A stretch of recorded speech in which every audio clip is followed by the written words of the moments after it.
L'autoconstruction au Québec, c'est souvent vu comme une méthode de sauver un peu d'argent. Mais en réalité, c'est surtout un projet de gestion de risque. Parce que construire sa propre maison, ce n'est pas juste bâtir soi-même. C'est coordonner des règles, des permis et des étapes très précises. La première règle, le permis.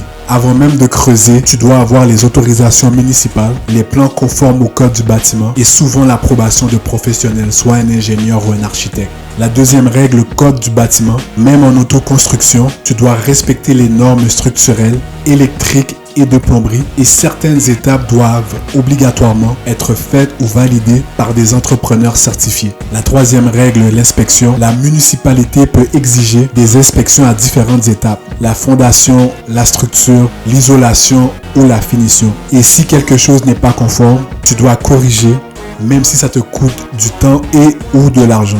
La quatrième règle, c'est le financement. Les banques financent rarement une auto-construction comme une maison clé en main. Tu dois souvent débloquer les fonds par étapes, justifier l'avancement des travaux et parfois avoir une mise de fonds beaucoup plus élevée. Maintenant, la question importante, c'est de savoir à qui ça s'adresse. L'autoconstruction n'est pas pour tout le monde. Elle s'adresse surtout à des gens très organisés, avec du temps disponible, une bonne tolérance au stress et idéalement des connaissances en construction et en gestion de chantier. Parce que ce n'est pas un projet passif. Et si tu manques d'expérience, le risque n'est pas seulement de dépasser le budget, c'est de créer des erreurs structurelles coûteuses à corriger. L'autoconstruction peut être une stratégie très puissante, mais seulement si elle est traitée comme un projet d'ingénierie et non comme un projet de bricolage. Si tu es resté jusqu'à la fin de cette vidéo, je t'invite à t'abonner à ma page afin de rester informé sur les enjeux immobiliers qui peuvent influencer l'un des achats les plus importants de ta vie.